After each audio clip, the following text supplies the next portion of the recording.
ನೋಡ್ರಿ, ಎಲ್ಲಿ ಅಕ್ವಿಸೇಷನ್ ಆಗ್ತೈತಿ ಮೊದಲು ರಾಜಕಾರಣಿಗಳು ತಗೊಂಡಿರ್ತಾರೆ, ನಿಮ್ಗೆ ಗುರ್ತಾಗೋದಿಲ್ಲ. ಅವು ಮಲ್ಲಪ್ಪ ಕಲ್ಲಪ್ಪ ಯಮನಪ್ಪ ತಗೊಂಡಿರ್ತಾರೆ, ಪರಿಹಾರ ಅವ್ರು ತಗೋತಾರ. ಇವತ್ತೇನಾಗ್ಲಕತ್ತದ, ಎಲ್ಲಾರ್ದು ಕಣ್ಣ ನೀರಾವರಿ ಮಂತ್ರಿ ಮ್ಯಾಗೆ. ಎಲ್ಲಾರು ಮಂತ್ರಿ ಎದುರ್ದಾಗ್ಬೇಕಾದ್ರೆ ಮೊದಲ ನೀರಾವರಿ. ಯಾಕ? ಆರಾಮ್ 1 ಕೋಟಿ ರೂಪಾಯಿ 10 ಕೋಟಿ ರೂಪಾಯಿ ಮಾಡ್ತಾರೆ ಕಾಸ್ಟ್ ಎಸ್ಕಾಲೇಷನ್. ಅಲ್ಲಿ ಗಿಡ ಇರೋದಿಲ್ಲ, ಕಲ್ಲು ಇರೋದಿಲ್ಲ. ಭಾರಿ ದೊಡ್ಡದಾದಂಥ ಗಿಡಗಳನ್ನು ಕಡೆಯಲ್ಲಿ 8 ಕೋಟಿ. ಕಲ್ಲು ಕೆನಾಲ್ ಮಾಡೋದಕ್ಕೆ ಬಹಳ ಬಹಳ ಭಾರಿ ಗಾತ್ರದ ಕಲ್ಲುಗಳು, ಡೈನಾಮಿಟ್ ಇಟ್ಟರು ಹೊಡಿಲಾರಂಥ ಕಲ್ಲುಗಳು ಇಂಜಿನಿಯರ್ ಕಡೆ ಬರೆಸ್ತಾರೆ ಅಷ್ಟು ಚಂದಾಗೆ. ವರ್ಷ 1 ಕೋಟಿ 10 ಕೋಟಿ ಆಗಿರ್ತದೆ, ನಿಮ್ಗೆ ಗೊತ್ತಾಗೋದಿಲ್ಲ.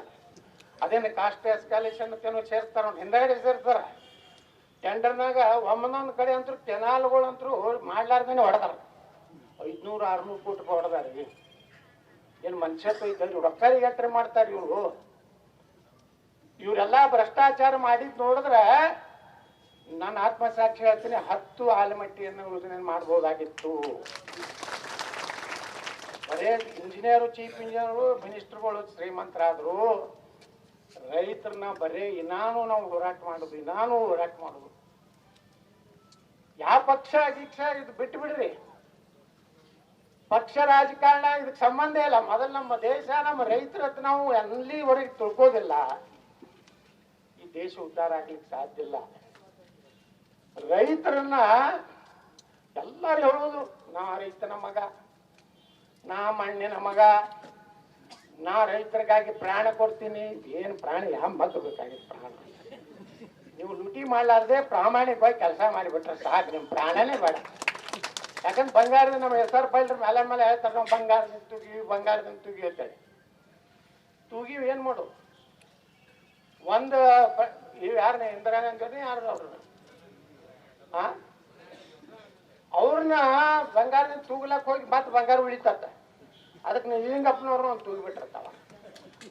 ನಮ್ಮ ಮಂದಿ ಹಿಂಗ, ನಮ್ಮ ಮಂದಿ ಏನದಲ್ಲ ಮುಕ್ತ ಜನ, ಅವ್ರಂಗ ಚಾಲೂ ಇಲ್ಲ ನಮ್ಮವ್ರು. ಈಗ ನೋಡ್ರಿ, ಏನೈತಿ ನೀರಾವರಿ ಯೋಜನೆ ಏನೇ ನಡೆದೋಗ್ತೀರ ನನ್ನ ರಾಜ್ಯದಾಗ. ಕೃಷ್ಣೇ ಮೇಲಾಣೆ 10,000 ಕೋಟಿ ರೂಪಾಯಿ ಕೊಡ್ತೀನಿ ಅಂದ್ರು. ಅಂದಿದ್ ಕರೆ ಎಲ್ಲಿ? ಆಲ್ಮಟ್ಟಿ ಇದು ಕೂಡಲ ಸಂಗಮದಾಗ ಹಾನಿ ಮಾಡಿದ್ರಿಲ್ಲ. ನಾ MLC ಇದ್ದ ಪ್ರಶ್ನೆ ಕೇಳಿದೆ. ಅವಾಗ ನಮ್ಮ ಡಾಕ್ಟರ್ ಜಿ ಪರಮೇಶ್ವರ್ ಅವ್ರು ಹೇಳ್ತಾರೆ ನನಗೆ, ಯತ್ನಾಡ್ರೆ ನಾವು ಹೇಳಿದ್ದು ಇಡೀ ನೀರಾವರಿಗೆ ಅಂತದ್ ಬ್ಯಾಡ್ರಿ ಪರಮೇಶ್ವರ್ನ, ಇವೆಲ್ಲ ಸುಮ್ಮನೆ ಸುಳ್ಳು ನಾಟಕ ಮಾಡಬೇಡ್ರಿ. ಅವರ ಕಾಂಗ್ರೆಸ್ಸಿಂದ ಏನು ಇದು ಇತ್ತಲ್ಲ ಪ್ರಣಾಳಿಕೆ, ಅದನ್ನ ತೋರಿಸಿದೇನ. ನನ್ನ ಬಳಿ ಇರಲಿಲ್ಲ, ಪಾಪ ಹೊರಟೇವ್ರ ಬಳಿ ಇತ್ತು. ಪಟ್ಟಕ್ಕನೆ ಹಿಂಗೆ ಆಸೆ ಕೊಟ್ಟು ಕಳಿಸಿದ್ರು. ಹೇಳಿದೆ, ಪರಮೇಶ್ವರರ ಕೃಷ್ಣ ಮೇಲೆ ಕೃಷ್ಣ ಕೈ 10,000 ಕೋಟಿ ಕೊಡ್ತೀನಿ ಅಂದಿರಿ ನೀವು.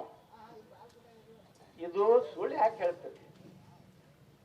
ನಾವು ಯಡಿಯೂರಪ್ಪನವ್ರಿಗೆ ಅದೇ ಹೇಳಿದೀವಿ. ನಮ್ಮ ಹೋರಾಟ ಜನರ ಸಲುವಾಗಿರ್ಬೇಕು. ಇನ್ನೆಷ್ಟು ಸಲ ಆಗೋದಿವಿ ನಾವು ರಾಜಕಾರಣದಾಗ? 9 ಎಲೆಕ್ಷನ್ ಮಾಡಿ 6 ಸಲ ಗೆದ್ದೀವಿ. ಇನ್ನೇನು ಮಾಡಂಗದಾರ? ಮೊನ್ನೆ ಹೇಳಿದ್ರು ನನಗೆ, ನೀವು ಭಾಳ ಸ್ಟ್ರಿಕ್ಟ್ ಆಕ್ಷನ್ ತಗೋಬೇಕಾಗ್ತದೆ. ತಗೋದೈತೆ ಏನಾಗುದದ? ಹೆಂಗಾದ್ರೂ MLA ಮ್ಯಾಗ ನಾ ಏನೂ ಆಗುದಿಲ್ಲ ಅಂತ ನಿಮ್ದೆಲ್ಲ ಇದು ನೋಡ್ಬಿಟ್ರೆ ಅನಿಸ್ಬಿಟ್ಟೈತಿ. ನಾನೇ ನೀವು ಮಂತ್ರಿ ಮಾಡೋದಿಲ್ಲ, ಮುಖ್ಯಮಂತ್ರಿ ಮಾಡೋದು ಅಂತ ಕನಸನಾಗೂ ಕಾಣಬಾರ್ದು. ಮತ್ತೆ ಯಾಕೆ ಅನ್ಸ್ಬೇಕು ಬಾ ಮಕ್ಕಳೇ? ನಿಮ್ಗೆ ಏನು ಆ್ಯಕ್ಷನ್ ಮಾಡಪ್ಪ, ಏನು ಮಾಡಕತ್ತೀರಿ? ನಾ MLA ಬಿಡ್ರಿ, MLCಗೆ ಆರಿಸ್ತಿರ್ಲಿಲ್ಲ. ನೀವೆಲ್ಲ 2 ಜಿಲ್ಲೆದವ್ರು ಕೂಡಿ ನಾನು ಬರೇ MLA ಆಗೋದ್ರ ಸಲುವಾಗಿ ಎಲ್ಲ ಬಂಧುಗಳೇ, ಇವತ್ತು ಇದಕ್ಕೊಂದು ಅಂತ್ಯ ಹಾಡಬೇಕು.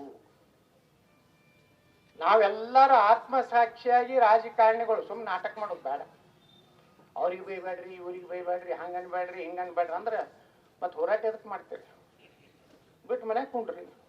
ಯಾರಿಗೂ ಕೆಟ್ಟ ಆಗಬಾರ್ದು, ಇವ್ರಿಗೂ ಕೆಟ್ಟ ಆಗಬಾರ್ದು. ಯಾರು ಕೆಟ್ಟ ಆಗಲಿಕ್ಕಂದ್ರು ಜನರಿಗೆ ನ್ಯಾಯ ಕೊಡುವಂಥದ್ದು ಆತ್ಮಸಾಕ್ಷಿ ನಾವು ಮಾಡದೇ ಇದ್ರೆ, ನಾವು ಹೋದ ಸಲನೇ ವಿಧಾನಸಭೆಯಲ್ಲಿ ಮೊದಲೇ ದಿವಸನೇ ಎದ್ದು ನಿಂತೆ ಬೆಳಗಾವಿ ಅಧಿವೇಶನದಾಗ. ನಮ್ಮ ವಿಧಾನಸಭಾ ಅಧ್ಯಕ್ಷರನ್ನ ಏನು ವಿನಂತಿ ಮಾಡ್ಕೊಂಡೆ, ಅಧ್ಯಕ್ಷರೇ ನೀವು ಬೆಳಗಾವಿ ಎದಕ್ಕೆ ಕರೀತಾರಪ್ಪ ಅಧಿವೇಶನ? ಅದು 10 ದಿವಸ, 10 ದಿವಸಕ್ಕೆ 2,000 ಕೋಟಿ ರೂಪಾಯಿ ಖರ್ಚು ಮಾಡಿ ನೀವು ಸುವರ್ಣ ಸೌಧ ಕತ್ತೀರಿ. 10 ದಿವಸನಾಗ ಏನ್ ಚರ್ಚೆ ಆಗ್ತೈತಿ? ನೀವು ಉತ್ತರ ಕರ್ನಾಟಕ ಅಭಿವೃದ್ಧಿ ಕೃಷ್ಣಾ ಮೇಲ್ದಂಡೆ ಯೋಜನೆ ಚರ್ಚೆ ಯಾವಾಗ ಮಾಡ್ತೀರಿ? ಲಾಸ್ಟ್ ಗುರುವಾರ ಶುಕ್ರವಾರ ಉಳಿದಿರ್ತಲ್ಲ ಅವಾಗ ಮಾಡ್ತೀರಿ. ಅವಾಗ ಎಷ್ಟು ಮಂದಿ ಇರ್ತಾರ ವಿಧಾನಸಭಾದಾಗ? ಕೋರಮ್ ಆಗುದಿಲ್ರಿ. ಮುಂಜಾನೆ 9:00 ಸ್ಪೀಕರ್ ಕರೆದ್ರೆ 12 ತನಕ ಕೋರಮ್ ಆಗುದಿಲ್ಲ. ಡನ ಡನ ಹೊಡೆದೇ ಹೊಡಿತಿರ್ತೈತ ಅದು. ಯಾಕಂದ್ರ ಆ ಕಡೆ ಭಾಗದ MLAಗಳು ಬರುದಿಲ್ಲ. ಮಂತ್ರಿಗಳಿಗಂತೂ ಅಲ್ಲಿ ಕುಂಡ್ರಲಕ್ ಮನಸ್ಸಿಲ್ಲ ಒಳಗ. ಆದ್ರ ಮಂತ್ರಿ ಆಗಾಗ ನೋಡ್ಬೇಕು ಯಾರ್ಯಾರು ಕಾಲು ಹಿಡಿತಾರೋ, ಯಾರ್ಯಾರಿಗೂ ನೋಟ್ ಕೊಡ್ತಾರೋ, ಯಾರಿಗೆ ಕಾರ್ ಕೊಡ್ತಾರೋ, ಯಾರಿಗೆ ಬೆಂಗಳೂರಿನಾಗ ಬಂಗ್ಲೆ ಕೊಡ್ತಾರೋ. ಮುಂದೆ ಮಂತ್ರಿ ಆದ್ಮ್ಯಾಗ ಗೌಡ್ರ ಒಳಗ್ ಕುಂಡ್ರಲಕ್ ಅವ್ರಿಗೆ ಟೈಮ್ ಇಲ್ಲ. ಒಬ್ಬನೇ ಮಂತ್ರಿ ಕುಂಡಿರ್ತಾರೆ. ಯಾವ ಪಾರ್ಟಿ ಈ ಪಾರ್ಟಿ ಅಂತಿಲ್ಲ, ಎಲ್ಲಾ ಪಾರ್ಟಿ ಹಣೆಬರ ಇದೆ. ಮುಖ್ಯಮಂತ್ರಿಗಳು ಬಂದಾಗ ಮಾಡ್ತಾರ. ಅವ್ರು ಹೋದ್ರಂದ್ರೆ ಬುಡಕ್ ಇವು ಹೋಗ್ತಾವು. ಅಲ್ಲಿ ಹೋಗಿ ಬರೀ ಸಹಿ ಮಾಡಿಸೋದು, ಅವನು ವರ್ಗಾವಣೆ ಮಾಡ್ರಿ, ಇವನ್ ಸಸ್ಪೆಂಡ್ ಮಾಡ್ರಿ, ನನಗೆ ರೊಕ್ಕ ಕೊಡ್ರಿ, ಅವನ್ ನನಗೆ ಹಿಂಗೆ ಅಂದಾನ್ರಿ, ಅವ್ನು PSI ಅಂತ ತೆಗೀರಿ, ಇಟ್ಟು ಬಿಟ್ರೆ ಏನೋ ದಂಧ. ಇವತ್ತು MLAಗಳು ಇಲ್ಲ ಅನ್ನೋಂಥ ಪರಿಸ್ಥಿತಿ ನಾವು ಹೋಗ್ಲಾಕೈತಿ. ಅದಕ್ಕೆ ಅದನ್ನ ಸ್ಪೀಕರ್. ಆದ್ರೂ ಕೊನೆಗೆ ಏನಾಯ್ತಂದ್ರೆ ಕಡೆಗೆ ಮತ್ತದನ್ನ ಭಾಳ ವ್ಯವಸ್ಥಿತ ಒಂದು ಲಾಬಿ ಐತ್ರಿ. ಅಷ್ಟು ನಾವು ಹೋರಾಟ ಮಾಡಿದ್ಮ್ಯಾಗರೆ ದಿನ ಬರ್ತಿತ್ತು ಅದು ನಮ್ಮ ಅಜೆಂಡಾದಾಗ. ಉತ್ತರ ಕರ್ನಾಟಕದ ಬಗ್ಗೆ ಚರ್ಚೆ ಮಾಡುವುದು, ಅದ್ರಾಗ ಯಾವುದೋ ಒಂದು ಬ್ಯಾರೆ ಇಶ್ಯೂ ತಗೋದು, ದಾಂಧಿ ಮಾಡೋದು, ಬಾಯ್ಕಾಟ್, ಸಭಾತ್ಯಾಗ, ಧರಣಿ ಕುಂಡ್ರು ಖಲಾಸ್. ಒಂದ ಯಾವಾಗ ಬರ್ತದೆ? ಗುರುವಾರ ಶುಕ್ರವಾರ. ಯಾರು ಉಳಿದಿಲ್ಲ, ಯಾರ ಮುಂದೆ ಮಂತ್ರಿಗಳಾರು ಇರ್ಬೇಕಲ್ಲ, ನೀರಾವರಿ ಮಂತ್ರಿಗಳು ಇರ್ಬೇಕು. ಕನ್ಸರ್ನ್ ಉತ್ತರ ಕರ್ನಾಟಕದ ಎಲ್ಲಾ ಮಂತ್ರಿಗಳಾರು ಇರ್ಬೇಕಲ್ಲ. ಕಡೆ ಹೋಲ್ಬಿಡ್ರಿ, ಅವ್ರು ಆ ಕಡೆ ಹೋಗಲಕ್ಕ. ಈ ಉತ್ತರ ಕರ್ನಾಟಕದವ್ರ ಮೇಲೆ ಮಂತ್ರಿ ಆಗಲ್ಲ, ಅವ್ರಲ್ಲಿ ಇರ್ಬೇಕಲ್ಲ ಸದನದಾಗ. ಅವರು ಇರುವುದಿಲ್ಲ. ಎಲ್ಲಾರು ಸುಮ್ಮ ಇದಕ್ ಬಂದಂಗ ಬರ್ತಾರೆ. ಇದಕ್ಕ ಪಿಕ್ನಿಕ್ ಗೋವಾ ಬೀಚಿಗೆ ಹೋಗ್ತಾರ, ಅಲ್ಲಿ ಕೋಲ್ಹಾಪುರ ಮಹಾಲಕ್ಷ್ಮಿಗೆ ಹೋಗುದು. ಹಿಂಗ್ ಅಡ್ಡಾಡಿ ಚೆನ್ನಾಗಿದೆ ಯತ್ನಾಡ್ರಿ. ಇಲ್ಲೆಲ್ಲ ನಿಮ್ಮಲ್ಲಿ ರೊಟ್ಟಿ ಚೆನ್ನಾಗೇ ಮಾಡ್ತಾರೆ, ಅವ್ರು ಚೆನ್ನಾಗಿ ಮಾಡ್ತಾರೆ. ರೊಟ್ಟಿ ಚೆನ್ನಾಗಿ ಮಾಡ್ತಾರ, ಶೇಂಗಾ ಹಿಂಡಿ ಚೆನ್ನಾಗಿ ಮಾಡ್ತಾರ. ನಾವು ತಿಂತೀವಿ, ಮಕ್ಕೋತೀವಿ. ನೀವು ಅಲ್ಲಿ ಅವ್ರು ಹೊಡ್ಕೊಂಡು ಹೋಗ್ರಿ.